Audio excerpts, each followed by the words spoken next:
no solamente representan el poder dentro de ciertos pequeños estados donde virreyes como Marcet, en el caso de Bolivia, de Uruguay, de Paraguay, tenían la posibilidad de circular violando el sistema de control migratorio con pasaportes falsos, con protección de la policía incluso. Claramente hay una intención de cooperar de los narcos mexicanos grandes que se encuentran ahora en los Estados Unidos. Sobre esto, un elemento muy importante por subrayar y que debemos tener en cuenta adelante, Marian, porque probablemente de ello se hablará muchísimo en las próximas semanas, específicamente sobre Ismael El Mayo Zambada. Que se ha podido comunicar con sus hijos cuando supuestamente estaba Sí. también en un periodo de aislamiento. ¿Tú crees que esto responde, tú que eres un experto en el tema, a que la Fiscalía en estos momentos, lo que está ocurriendo con Rocha, lo que ha ocurrido en Argentina, es a través de la información que están recibiendo del Mayo Zambada, que era el segundo de a bordo, por ejemplo, que dijo yo nunca voy a hablar, pero ahí está trabajando con la Fiscalía, del propio hijo, de los hijos del Chapo Guzmán o del propio Chapo Guzmán? María, yo creo que hay alguna circunstancia que nosotros aún no sabemos específicamente sobre la situación de el Chapo Guzmán. No en vano han llegado estas 6 cartas y además todas en un tono en donde insisten que, bueno, que su juicio fue injusto, etcétera, pero sobre todo está reclamando e insistiendo mucho en que lo extraditen y lo devuelvan a México. ¿Qué estará pasando realmente dentro de esa cárcel de máxima seguridad con Chapo Guzmán? Es algo que probablemente no sabremos solo sino hasta cuando sus abogados, específicamente Jeffrey Lichman, diga algo en su momento si desea revelar algo de la situación de su propio cliente. Sin embargo, lo que nos deja ver de todos modos, pues no solo estas cartas, sino en general lo último que ha pasado es que claramente hay una intención de cooperar de los narcos mexicanos grandes que se encuentran ahora en los Estados Unidos. Sobre esto, un elemento muy importante por subrayar y que debemos tener en cuenta adelante, Marian, porque probablemente de ello se hablará muchísimo en las próximas semanas, específicamente sobre Ismael El Mayo Zambada. Recuerda que estábamos esperando la sentencia del Mayo Zambada en abril, a último momento, literalmente pocas horas antes de que se diera esa cita en la Corte Federal para el Distrito Oeste de Nueva York, se canceló y esperamos que sea el próximo 18 de mayo, es decir, estamos a unas semanas más, pero podría ser que en cualquier momento volviera a llegar a suspenderse esa audiencia. Si llega, por ejemplo, a suspenderse nuevamente esa audiencia, Marian, es una evidencia clarísima de que el Mayo Zambada sí está cooperando. ¿Cómo lo podemos saber? Estableciendo un paralelo muy claro con el caso de Hugo El Pollo Carvajal, que tenía sentencia recientemente y se le aplazó nuevamente y sabemos que claramente está cooperando en el caso de Maduro, de manera tal que es el Mayo Zambada, son los chapitos, son otros elementos de narcos mexicanos que entienden que su situación judicial es muy grave en los Estados Unidos y que desean tener a futuro algo debido a lo que les quede de vida y la única vía para lograrlo es tener un tipo de cooperación con el gobierno de los Estados Unidos y además, entre otras, por su propia historia criminal, pues es sumamente habitual que se den estas fases o digamos que se den estas cooperaciones con el gobierno de los Estados Unidos en busca de beneficios judiciales. Pero pues para no irnos tan lejos, yo creo que lo más importante adelante es ver la situación del Mayo Zambada, Marian. Yo creo que ese sí va a ser un elemento clave que nos permita entender qué tanto han avanzado las autoridades y sobre todo quiénes más van a ponerse a temblar en México. Es que solo imagínate que el Mayo Zambada empiece a cantar definitivamente todo lo que sabe y la información que él realmente sí tiene sobre a quién estaba llegando el dinero, a quiénes en esas campañas políticas se les estaban dando y realmente quién más debe venir a enfrentar la justicia de los Estados Unidos, ya que el propio sistema mexicano o el propio sistema judicial mexicano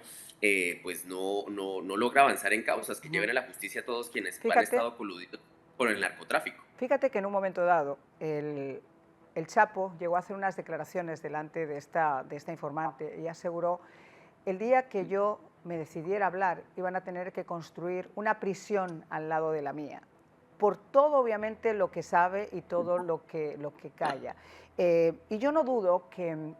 a medida que el tiempo pasa, no es lo mismo verlo al comienzo del juicio, ver cómo te traicionan tu gente, tus compañeros, tus clientes, tus lugartenientes, uno por uno, simplemente para conseguir esas mejoras en sus condenas. Y enfrentarse a una prisión federal pensando que se ha pasado media vida perseguido, que ya ha pisado cárceles en México, etcétera, a ver lo que se le viene y a ver que no va a tener ninguna posibilidad por el resto de su vida de poder estar en libertad. Ahí es cuando las cosas comienzan literalmente a cambiar y hasta los más, como dicen los venezolanos, arrechos terminan quebrándose. Ahora, yo quisiera hablar un poquito, Eric, sobre esta conferencia de seguridad hemisférica en la que se ha presentado un documento de 16 páginas que ha hecho Sebastián Gorco, pero donde se pone a los carteles latinoamericanos de la droga por encima de los grupos terroristas yihadistas. Ahí está la importancia que le están dando. Hemos visto en Ecuador lo que ha ocurrido, donde ya prácticamente los dos principales carteles del narcotráfico mexicano han hecho de las suyas de hace muchísimo tiempo y tienen tomado Ecuador al punto incluso de haber acabado con un candidato a la presidencia. ¿Cómo ves esta conferencia hemisférica? ¿Cómo se va a tratar? Y sobre todo, queda muy bonito en papel, pero ¿cómo se perfila un plan de acción? Bueno, lo cierto es que la relación entre los narcos y los estados en Latinoamérica es prácticamente el dilema a resolver en términos de seguridad hemisférica y en términos de hacer de la doctrina Monroe